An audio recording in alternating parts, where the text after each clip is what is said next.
Now, our author for this episode, we've had her before and talked extensively about what we loved about, in particular, the book In the Long Run. Now, you're already thinking, I know who we're going to be talking about with that title alone.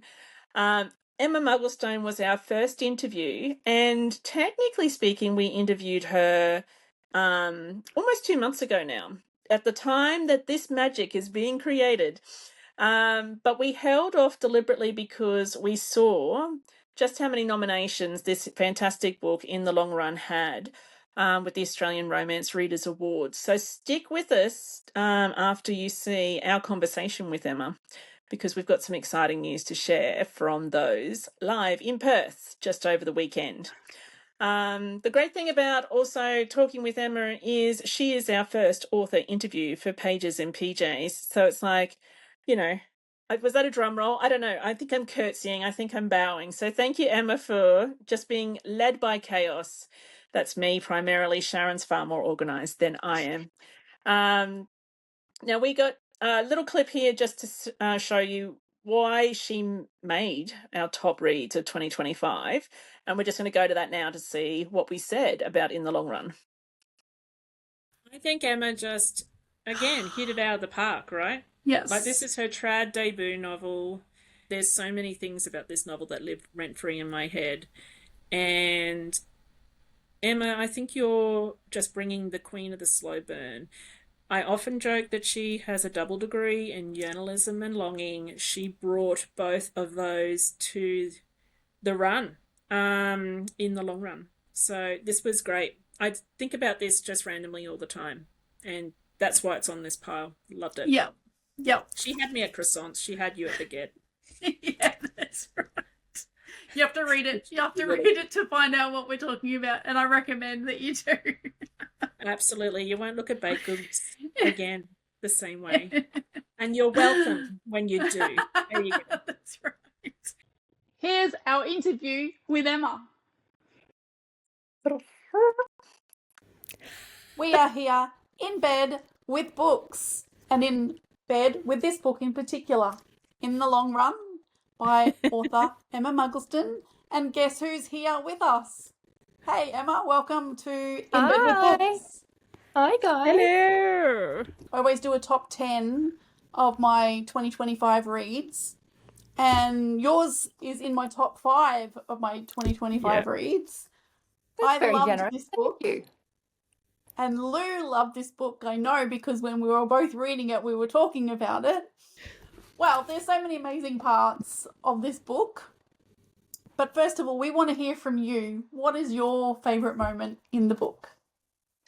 Picking a favourite moment is a bit like picking a favourite child, and I feel like the answer would change depending on the day sometimes. But I really, really like Knox and Jen's first kiss. They've gone through a lot to get to that moment, and when it finally happens, because I have a tendency to write slow burns, I just seem to, I can't avoid it. I just really enjoy it. It's such a wonderful moment for them as characters when you look at the journey and the growth they've been on from the very beginning, because obviously they both come into the story a little bit flawed, a little bit wounded, all those sorts of things. And by the time they get to their first kiss, they've done a lot of work individually and also as a fake dating couple to get there. So it's a really lovely moment. I think, obviously heavily biased. All right, I'm going to talk about one of my favourite moments. Oh, please. And this also, again, goes back to the moment that Lou and I had at conference where we booked into the motel room and discovered there was only one bed and we were sharing a bed. No problem. We really did think there were 2 beds, didn't we? But we went straight to, and it was literally talking about this book and where Knox sets up the pillow wall. I was about to say, did you guys build a pillow wall? Yes, we I built a pillow wall. that one too, and I had to find it. Yes, but I love the precision that he goes to make it. Diving back into his army career, but also I love this little bit at the end. Knox, she whispers after what feels like an eternity, but it's probably not even a minute. Permission to breach the pillow wall. Like I just love that. Like that one line, just the way he did it so formally, so beautifully, and then she's like, "Oh, can I breach the pillow wall?" Knox is very respectful. He's very, very respectful the whole way throughout the book. Doesn't mean he can't bring it when he needs to bring it, but he's very respectful. And I just felt like, because my husband is ex-army, I asked him a lot of questions about the army when I was writing this, because, I wanted it to be realistic and accurate and stuff, but obviously it's being written through a romance novel lens. And I remember I asked him about sandbag walls, and I remember he started to explain it in great detail for me. And I was like, whoa, like, I really appreciate this, but I'm going to make this out of pillows and it's not going to be structurally sound. So I actually don't need all this detail. But I just thought, Jen knows Knox quite well by this stage, because this happens over halfway in the book. It's we're heading probably towards almost the last third when this occurs. And like, she knows him quite well, and she knows that he will get a kick out of her kind of using a little bit of like army lingo to say, thanks for building this pillow wall. Yes, this is an awkward situation we've found ourselves in, because at this point they've kissed, but they haven't slept together, and they thought they were going away for this run that is a couple of hours away, and they were going to be staying in a like shared cabin with a couple of other people. But because of romance novel circumstances, those people can't come, and they turn up and their cabin has been assigned to the wrong people, and they're in the honeymoon cabin. So they have this moment of like, they've gotten so much closer quite recently because they've had their first kiss, and they're taking things slow. They're both quite reserved as people. They're not necessarily like jump into things immediately. They think about things and they take their time, and they've been thrown into this situation that they weren't expecting, and they had to build a pillow wall, because I just find pillow walls hilarious personally. I cannot understand how anybody thinks that a pillow wall is going to be effective, but I like the hilariousness of them, and they crop up all the time in romance. Well, look, maybe I just need to spend some more time building pillow walls. I think that's what made it actually quite fresh as a scene. Because of how serious he was, like the way you wrote that about thanks to the army, he is treating the construction and what the words here, their structural integrity leaves a lot to be desired, but needs must. Like, he is putting so much effort into that construction. Like, you brought the intensity of the husband there. Yeah, he doesn't want Jen to feel pressured at all. Yeah. And he doesn't want to feel pressured himself either. Like, they're like I said, they're not immediate action, quick, we're just going to jump into this both feet forward and think about the consequences later. They're more gun shy because of, it's more army lingo, because of the things that have happened in their past. And his goal, Knox's goal throughout the whole novel, is always to help people as much as he can, often to his own detriment. He puts himself last all the time, and that is across like all the characters he interacts with, but especially with Jen, because it's so important to him that she doesn't feel pressured. And, they're already in this fake relationship that really he's getting a bit more of a benefit out of than she is, because of the reasons why they're in the fake relationship. And he just doesn't want her to feel like, oh, well, we're here and there's only one bed, we may as well, That's not who he is. So he probably is too formal about it because he's so concerned about being pushy. Yeah No, it was a gorgeous scene. That was one of my highlights in that as well. Thanks, guys. You mentioned his the way they both dealt with some of the extra characters in the book. Can you tell us, do you have a favorite secondary character? My favorite is Eugene. Yeah. It's really tough to pick a favorite, but Eugene is my favorite because I just adore him. And Eugene is Knox's godfather. He has been injured at the start of the book. That's why Knox is back in Melbourne. And Knox has grown up without his own parents around. And because this is spoilers and everything like that, his parents have gone to jail when he was very young. And even though Eugene has been impacted by Knox's parents' crimes, he has still taken Knox in and loved him and done his absolute best by him. And he's such a good role model for Knox. And the thing that I love the most about Knox and Eugene, like there are jokes throughout the book about how, you know, they're just like a real family because they're not great at communicating and stuff like that at the beginning of the book. But as the story progresses, they share a lot with each other, and they're very gentle with each other, and they kind of always meet each other on the level that they need to be at to communicate, and they don't hold grudges against each other either. And Eugene is just so caring to Knox, who has felt for a lot of his life like no one really cared about him. Or sorry, not that no one, because he's had Eugene for a long time, but his parents didn't care about him.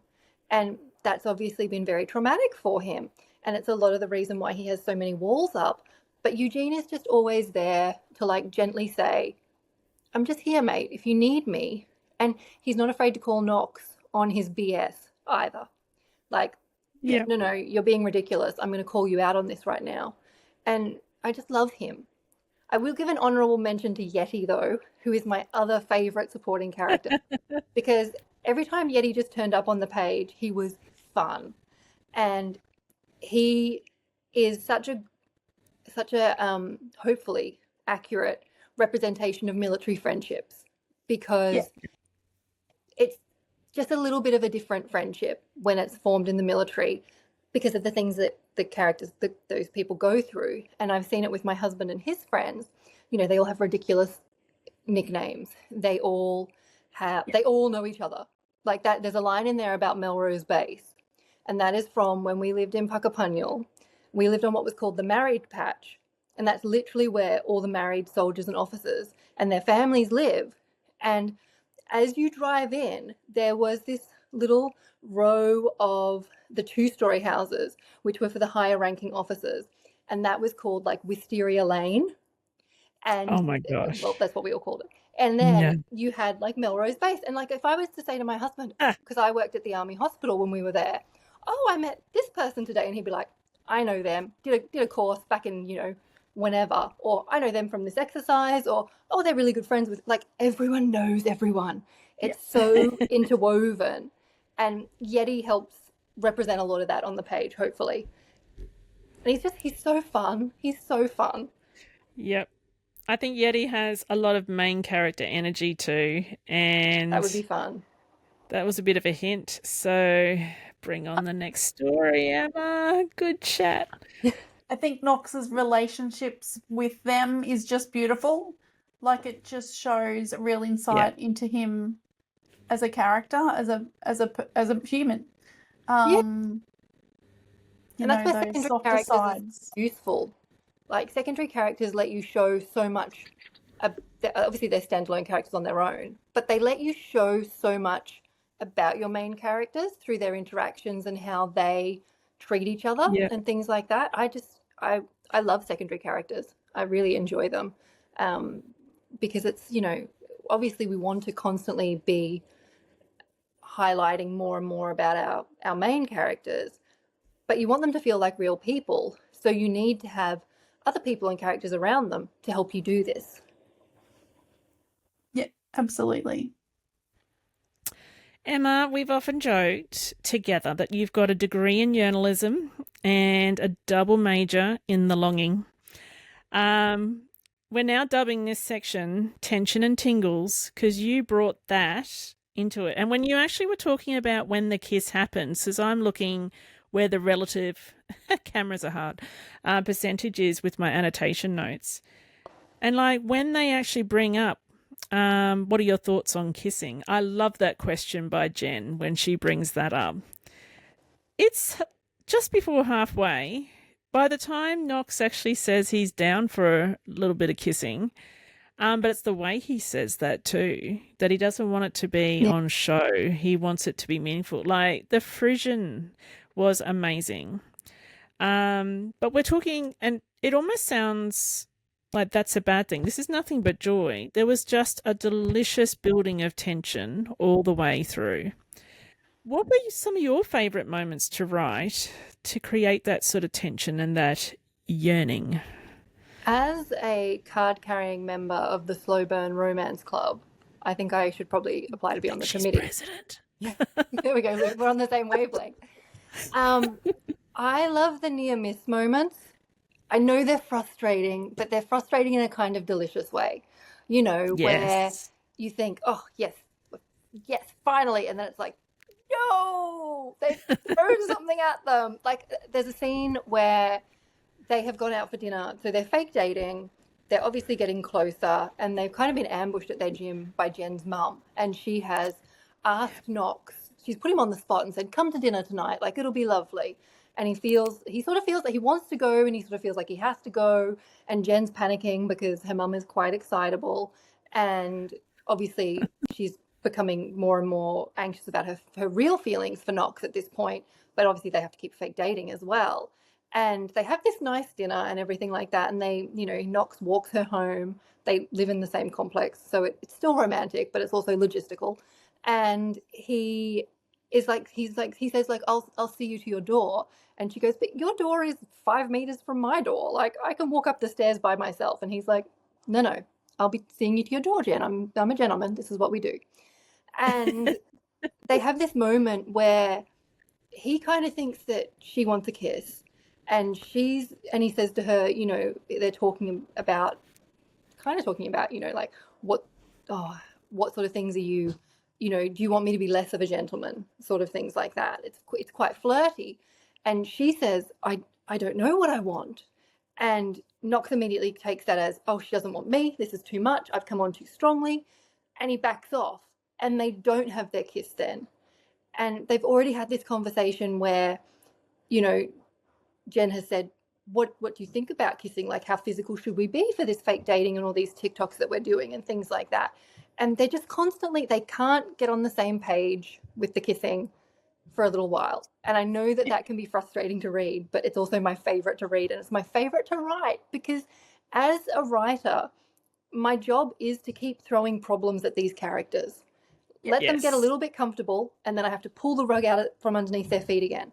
Because if you don't have tension, and tension doesn't have to be bad, you can overwhelm characters with things that are too good. That is very concerning and worrying for some characters. But if you don't have any of that, well, then they just get together, which is great. That's what we want. But I want to do it over 85,000 words, not in 40,000 words, because I write long. Yeah. So you have to you need to have these near miss moments. And I love the near miss moments, because it means that for me, when they finally do get it together and they can make it work, the payoff is even better, because they've had to overcome obstacles to get there.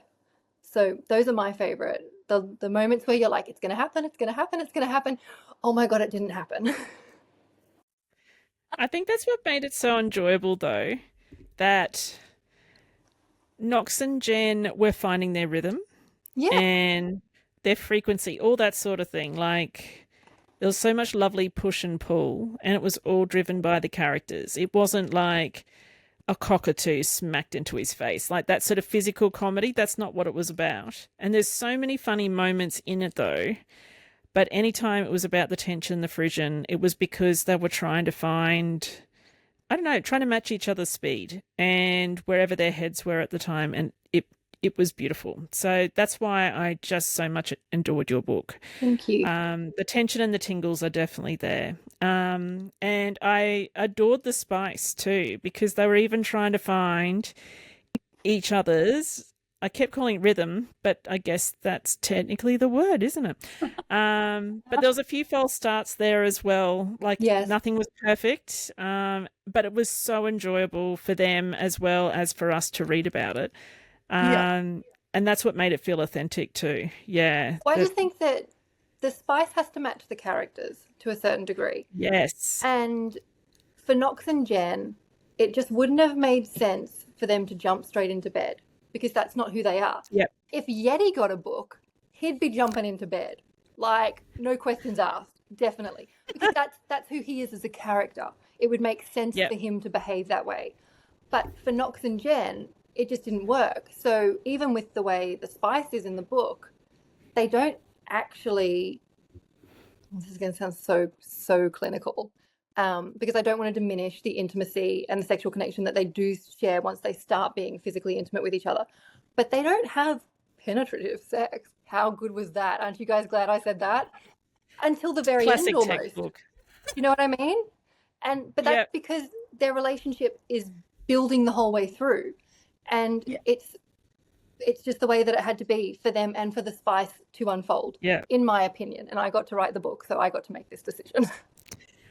But there are moments that are spicy, or that are even like enough to make you squeal, I guess, in moments. And I mean, it's just there's little things like you know, I guess I can see a baguette. Just words that you might use that make you like, you know exactly what's going on, and you're just like, oh my gosh.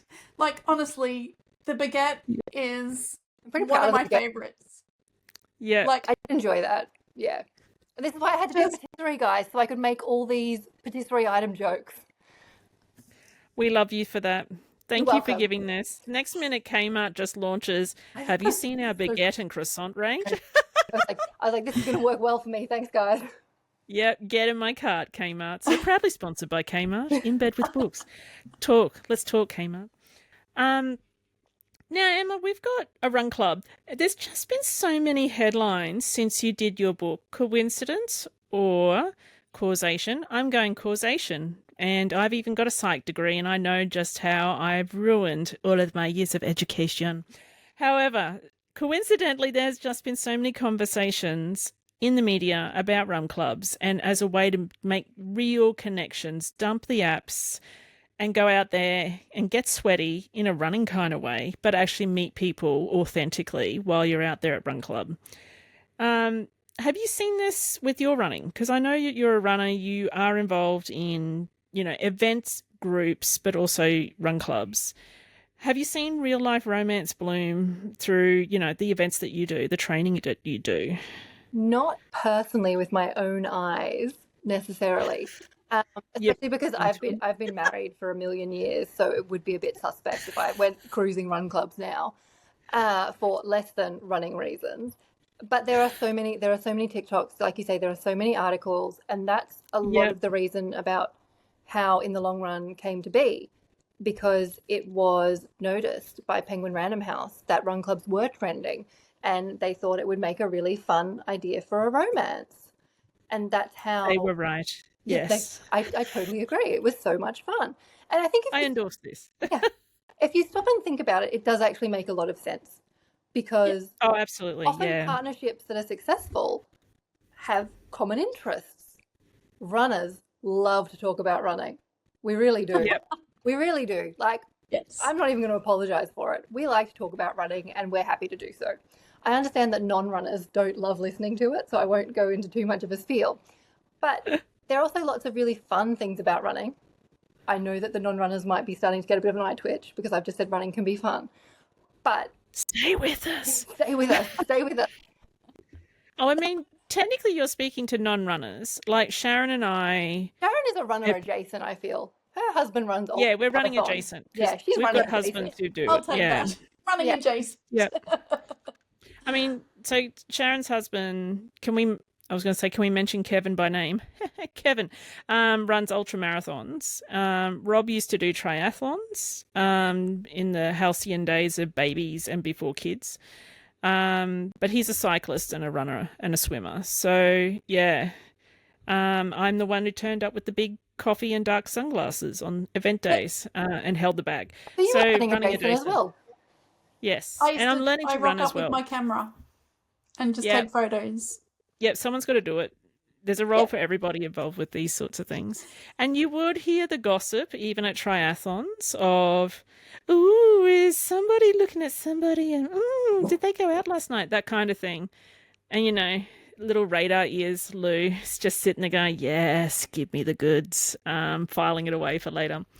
But you're absolutely right, too, around common interests, because it's a way to connect with common goals and how you can support each other as a couple. Yeah. Absolutely. Now, Em, I've had the opportunity. this is back in October of 2025. So it sounds like, the history annals now in bed with books. Back in the old days. Back in the old days, indeed. Back in the old days of 6 weeks ago. We got to walk around your run. So I've seen, I've seen scenes, I guess is what I'm trying to say, the backdrop of what was in the long run. And I recorded all this film and all these sorts of things because I couldn't believe I was actually there. And it's in your own backyard where you are in Australia. But I wanted to throw it over to you about, you write more than just in the long run. We are big fans, Sharon and I, of the Wattle Junction series. Is there a real life inspiration that's sitting behind Wattle Junction as well? So with the setting, whenever I do a setting for a story, often it's fictionalized. And in the long run is very purposely set by the bay somewhere, but a suburb is never mentioned. For me, it's my suburb, which is by the bay, and I can picture exactly where I am. But it's just meant to be so that hopefully the reader can picture whatever sort of an esplanade or beachy scene that perhaps means something to them, and that's how they can identify where the story is. Wattle Junction, my indie series, is a bit different because it's a completely fictional town that doesn't exist anywhere. And it's kind of that quintessential Aussie small town. And for me, it is a combination of a couple of Victorian small towns, which are called Lara and Little River. They're at the base of the Yuyangs, which is some of our mountains. And that's what I picture when I think of Wattle Junction. And there's another fictional town that's mentioned quite regularly, which is called Summers Gully. And Lara and Little River are not too far apart. And to me, that's Wattle Junction and Summers Gully. But it could really be any small town that you want to make it. The idea is that Wattle Junction has kind of become a character itself in the story, which is something I really love about small town romances, where the setting is so important because you want them to feel cozy and you want there to be a cast of characters that people feel like they've met at different points throughout their lives, even if you're not from a small town, which I'm not from a small town, but I love small towns and I love small town romances. I just feel like they're the essential ingredients for a small town romance. And that's what I really wanted to establish for Wattle Junction. Yeah, no, that's really good. And that's my seg to be able to ask you, what's on the agenda for you, the current whip? What's coming next from Emma Mugglestone? I am tossing up between a couple of different story ideas for writing a different story next. Just something fun, no pressure, a little bit of a cleanse manuscript as such. Just something really fun. Maybe something quite different to what I normally do even. I've got an idea for something that is not... If you had asked me 5 years ago if I would ever write something like this, I would have been like, no chance. No chance. So not dark, still contemporary romance, not dark romance, because I just don't know that I'm a dark romance writer. And I might do that just for change of scenery, something a little bit different. But Rafferty's book, which will be the 4th book in Wattle Junction, which I've been jokingly calling online the Rafferty of Us, because I'm not ready to tell everyone what the title is yet. It will come out early 2027. So I really want I want to finish I want to give Wattle Junction the ending it deserves and finish it with as much love and joy that it has brought me over the years. But I feel like if I start writing different ideas too much, I will never finish Wattle Junction. And I don't want to do that. I don't want to do that to Wattle Junction. I want to give it the ending it deserves. So it's kind of a priority, really, for the next probably 18 months to try and do it justice and finish that series. Yeah, that'd be amazing. Yep. That'll be a lovely warm hug when all of the books are out, I think. That'll be great. That's what I want Wattle Junction to be. I always want, for any story I write, actually, I want it to feel like you're visiting with friends. And when you see them again on the page, you're like, oh, it's so nice to see you. I can't wait to hear what you've been up to. And Teddy James has been up to shenanigans. Let me tell you. He was not... Good. Teddy's book was difficult to write because he would not cooperate. Every time I thought I knew what was happening, Teddy was like, no. Well, here at In Bed with Books, we invite our guest authors to show us the reads they've been loving, pretty much in the same vein that Sharon and I are always going, read this book, I love this book, and shoving books in each other's faces with love. Shove some books in our face, right. Emma. I've What got have you my been stack. loving? I've got my You've stack. Are got you your ready? stack off screen. I've got a lot. So We saw a photo of it earlier, I know. and that was only part stack too, I yeah, I think. was like, hang on, I've got to get more. All right, here we go. Yeah. Are you ready? Good. Okay. All right, Yep. I'm ready. Elise ready. Helliwell's debut within the space of a Yes. second has just come out. I was lucky enough to read an advanced copy. Magic. Absolutely brilliant. Please add this one to your TBRs. It is a time travel romance. Yes. You will be thinking about it long after you've finished. Okay. Gorgeous. Yes. Renae Black, Second Chance Yes. Station, rural romance at its best. He is an NRL halfback. Okay, I'm not so great on the footy terms. Indy is a station hand. She is not allowed to have a relationship with him when he visits her camp. Visits her farm as part of a training camp. Guess what happens between them? Delicious. No. Delicious. Can I Alright. That is say a that good is book, that also one. in my top 5? Yes, Yeah. as it should be. Yes. Yeah. As it should be. Loved it. Won't even be mad if she picked me at the post. Won't hold it against her. It's so good. All right. Another debut. Brooke Crawford. that's just Better Than the out. Real Thing. It has just come out. It Yes. is like Bridget Jones's Baby meets Notting Hill. It has Christmas in London. So good. Would be an excellent present for everyone in your life, Yes. but especially with Christmas notes. I've read this one too. It's also my jam good. because it's got rock star vibes. Like, Yes. oh, Mo. love it. Yeah. Okay. Yeah. But Sharon then- pushed that on me. This one came out I've got earlier that on in the my year. TBR. That Island beside me. Feeling by Karina May. Yep. Perfect summertime read. Yep. Andy, a little bit highly strung, city girl. Jack lives on this little island. He's super chill. Meant to be a little holiday romance. What's going to happen? You're going to enjoy it, is what's going to happen. Please add it to your TBRs. Okay, Excellent. another debut. I'm doing all Yes. Australian authors as well. Yes. What Did I Miss by Holly Brunnbauer.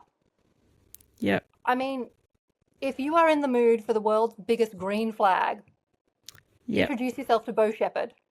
And our FMC, Michaela, is like sassy and snarky. And she is who I want to be when I grow up. I might be older than she is, but we're going to ignore that, okay? All right. Really, really great. Michaela married her high school dud and has just divorced him. And she is now about to embark on a bucket list of all the things she missed out on. Yep. Until she meets like the perfect guy, but it's terrible timing. You definitely need to read this. Yep. Good Okay. read. For something for the people who like a little bit of a thrill, Ooh. You Can Run by Stephanie Hazeltine. It is. Oh, yes. I beta read this for Steph when she was writing it. And I had to send her messages and say, Steph, everyone in my family has gone out tonight, but I can't continue reading your book because I'm spooked. Because I'm a big old chicken. But it's so good. So good. Nice. All right. Now, has this got romantic elements? Is it romantic suspense or thriller? It's romantic suspense. It's a college student who has been in witness protection, having to move after a serial killer murdered half her family, I think.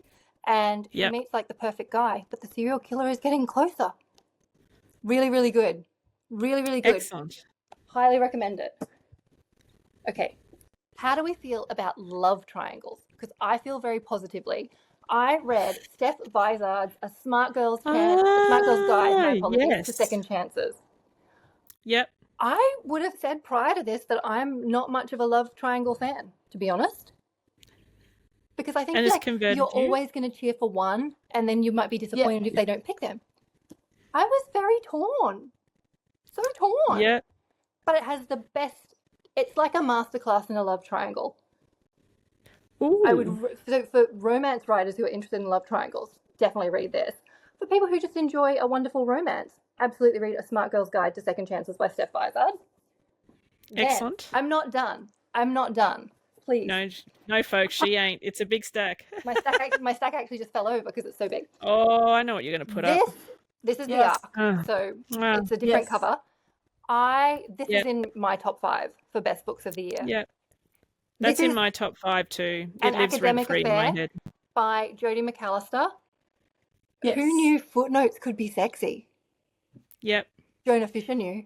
He knew, and he deployed them with care and aplomb. Do you know when you finish reading a book and you just want to reread it again immediately? Yeah. Yes. An Academic Affair by Jodie McAllister. It's Yep. just come out overseas as well. So let's get the whole Yes. world talking about how fabulous this book is. All right. I've just got to say, I'm reading in bed with books, and my dog, who's just joined me, is blocking out the light. So soz. That's okay. Lights, Camera, Love Oh, by yeah. Natalie Murray. Yes. Yep. Like a perfect Australian rom-com. But what Natalie Murray does so well, and she did it as well in Love Just In, which was her book that came out a year and a half ago, semi-recently. Yes. Yeah. Natalie Yes. just really manages to bring the perfect balance between the lightness of a joyous romance, but the realities of modern day life, where life isn't always sunshine and puppies and lollipops and orgasms, but people have real things happening in their lives. And her characters are so well-rounded and so endearing and vulnerable that you just get swept up in their stories. So I would Yep. recommend this one as well. I'm almost done. Okay. No. Hit us. Anita Oh, yes. Heiss. Anita Heiss. I apologise if I Yes. pronounced that wrong. Red No, Dust no. Running. An Australian cowboy named Dusty. I mean, just say less. Take my money. And it's also, it's a really nice size for a nice sunny afternoon. Lose yourself in a book. Lose yourself in like this. Dusty has swagger. Yeah. And who doesn't enjoy swagger? It's I love swagger. it's a beautiful story, and I would really, really recommend it to everyone. I read this earlier in the year and really liked it. And then I Fabulous. have a couple of sneaky recommendations that I haven't actually read yet, so I'm going to be honest about that. But they are on my TBR, and I'm very, very excited about them. Emily Nicole has just released her Christmas novella called Not the Yes. Yep. It's a lovely little novella size. So if you have got December-itis and perhaps your brain has been taken hostage by end-of-year festive calendars that are trying to kill you, that's how it feels in my house. Yeah. Novellas, I think, are the perfect thing to read because it's quick, easy, breezy. Not the Season is a Christmas romance set between Australia and Canada. She hates Christmas. He lives for it. Can one magical season change everything? I would like to know very soon, and I'm sure it will. Emily's debut, I Promise I Won't Fall, was also excellent. So, really looking forward to reading this. And then, this is my last one. You guys, I bet after this, you guys give a limit. And I could have done more. Nah. You should know this. No. I could have done I'm more. going to challenge every TBR's author after going you. up higher and higher. Yeah, add more. Just maybe let's warn Beat people. Emma's stack. Let's maybe warn people to get a drink, go to the bathroom before they listen to this bit. Yeah. Final Ad one. break. I haven't read it yet. I got it in love. Hot Look and at you. Frosty, a firefighter Christmas anthology. Gorgeous sprayed edges.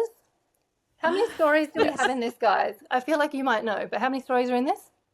We have 12. 12 stories. Because One it's per a calendar-based story. Because it's a calendar. Yeah. Yes. Yep. Every firefighter's a month. They emulate the Aussie firefighter calendar. Yes. I love this. Hot and Frosty by... Do we have... Okay, I'm going to read all the names. Louisa Duval. Met her. She's nice. Who's she? Clarissa Morgan. Bet she's all right. Jo Spears. Love her. She's my proofreader. Shout out to Jo. Sarah Hartland. Sharon Swanepoel. I know her. Swanepoel. Oh, is that how you say it? Yeah, no one ever gets it right. It's fine. Like swan in a pool. Swanepoel. Swanepoel. Sharon Swanepoel. Swan. Just think swan in a pool. Swan in a pool. Savannah Blaze. Brooklyn Dean. Cassandra O'Leary. Shelley Thompson. Katie Montanaro. Sabrina Duval. Also enjoy her. And Fiona Marston. Very nice. You reverse carded us. We did not see that coming and it was not set up. And I love it. I got tricked. Hoodwinked, I did. That's how it's done, ladies. You're welcome. You're such a good salesperson. But we need to add one more. I have one more thing. We need to talk about merch. Yes. Oh, yeah. Sure. I love merch. I know Lou loves merch. Yes. Love Mel merch from a mile away. Merch. So, I know you've got some. I do. What's your favourite? Are we counting swag as merch as well? Yeah, anything. Yeah. I'm quite partial to a keyring. I like swag that is functional and useful, or merch that is going to be useful, to be honest. And I think as an author, that's something that the balance can be really hard to get right with that, to be honest, because you want to be, especially when it's swag, so something that you might be giving to readers at signing events as a thank you for purchasing your book. You want to be able to keep things cost effective, because let's face it, no one has endless money, but you want it to be valuable in a way that it's going to get used. I have done a couple of different versions of key rings for my Wattle Junction series. There used to be a really cute hotel room key that I loved, that I did for quite a while. And then when I ran out of those, I have swapped to a slightly sturdier metal key ring with the logo of the Wattle Junction pub, which I had designed a couple of years ago. Just because the hotel room ones, they had gold foil on them and it would just come off really quickly. So that was they're much sturdier now. But I like everyone can use key rings. Maybe they're on your spare keys for your car. Maybe it's, someone the keys to your parents' house that you've got the spare set for. I just think that they can be useful. I do also enjoy candles. Candles are really popular at signing events as well. You'll see a lot of authors and vendors selling candles.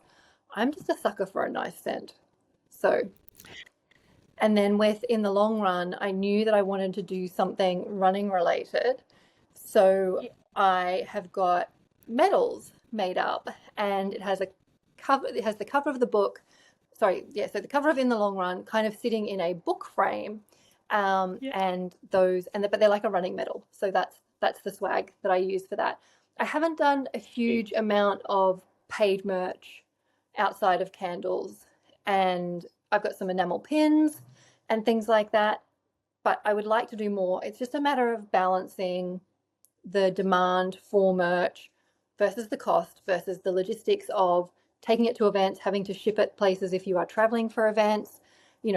Merch is fun, but I think it's very, very easy to get swept up in merch and potentially not make very much money at all. And it's not only about making money. I don't want it to seem like I'm being money hungry here or anything, but your profit margin is important. And also readers don't have endless money either, unfortunately, as a reader. That's rough. But you need to balance merch very carefully, I think. I think you've chosen things for your merch very well. Like in the words of Steph Holmes, Steph Green, the three of us have heard her speak at RWA type events and other writing events about the reader experience and like a hotel key, and it's about, Wattle Junction's hotel.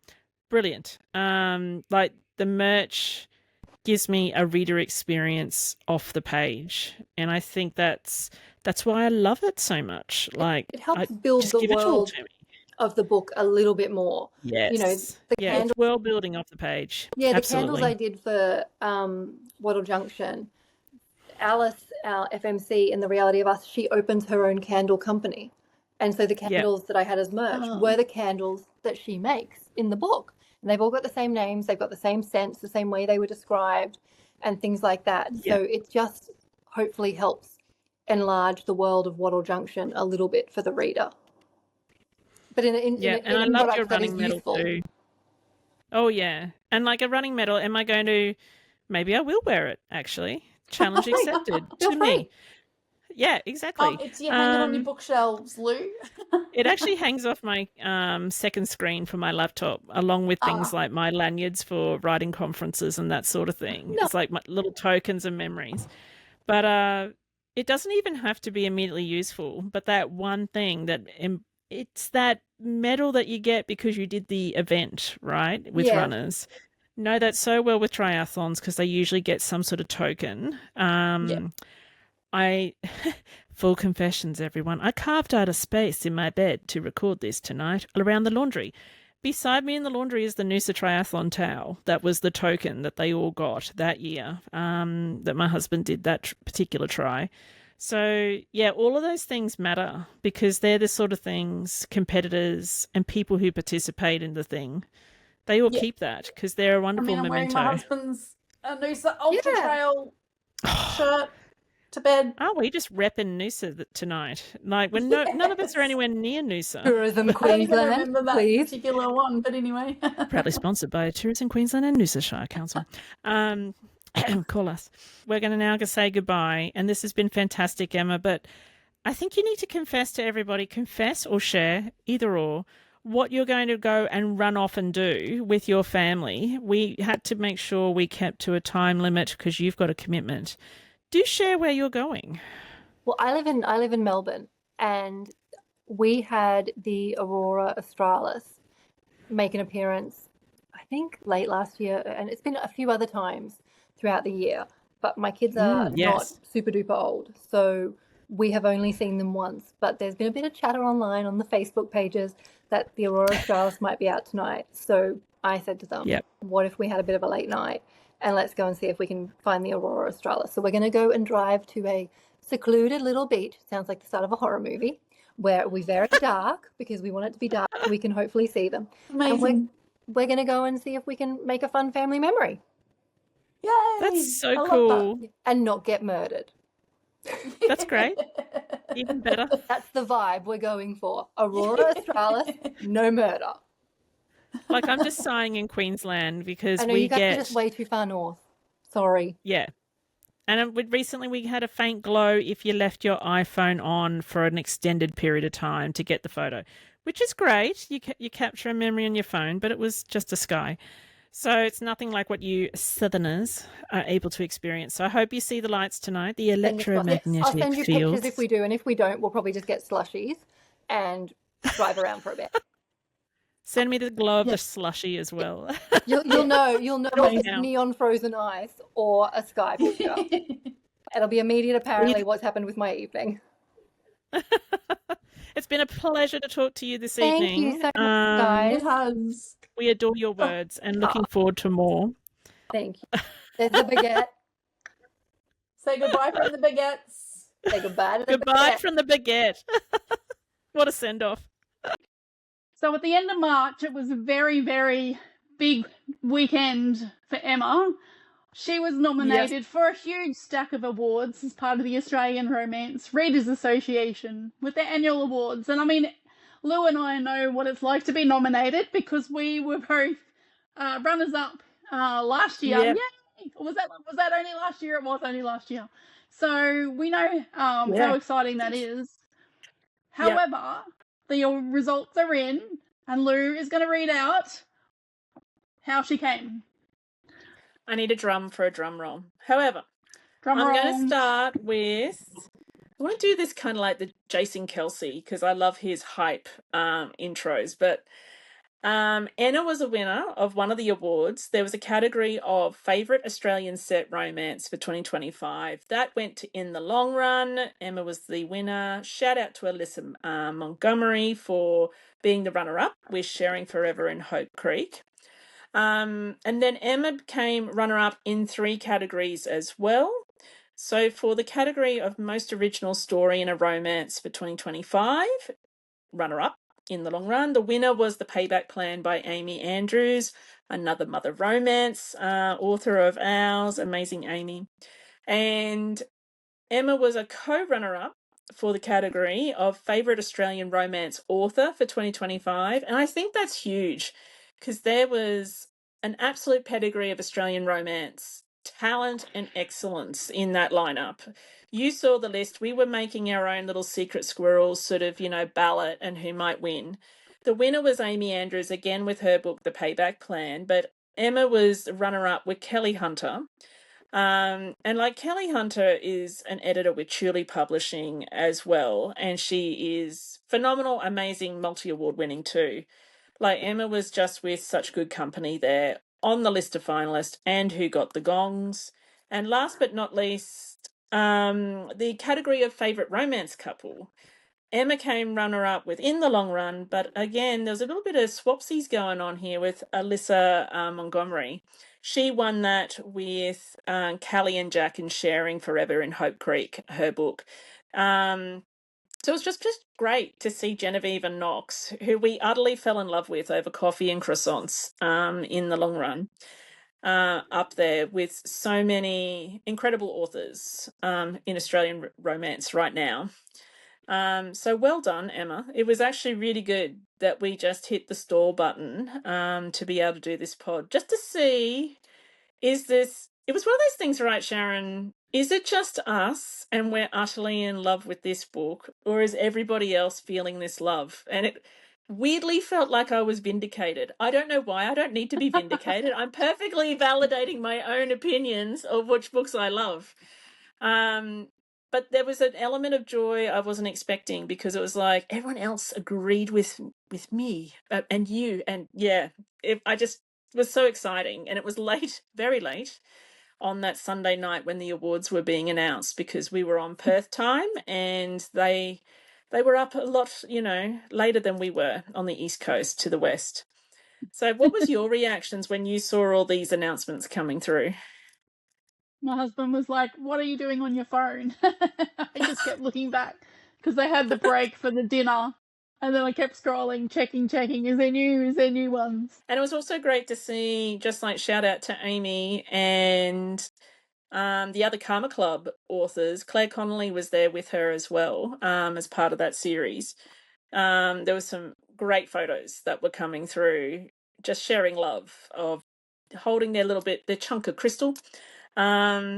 I love the chunk of crystal photos. Just give me all of those dopamine hits with those. So well done, Emma, from us. I really did love this book. This, In the Long Run, is with Penguin Random House. You can find it anywhere that you buy books. The distribution for that was really good and it was really easy to find. So grab a copy if you haven't done so already. It has been vindicated and validated through an awards process being a damn good read. Can we have our own awards one day? We call them damn good reads. I'm just going to float that as part of this podcast discussion. That's right. Yeah. If you agree, this is damn you good slide reads. into those comments.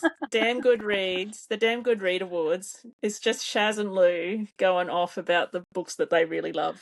We can give chunks of crystal to people. I love that idea. Look out for the next episode coming soon.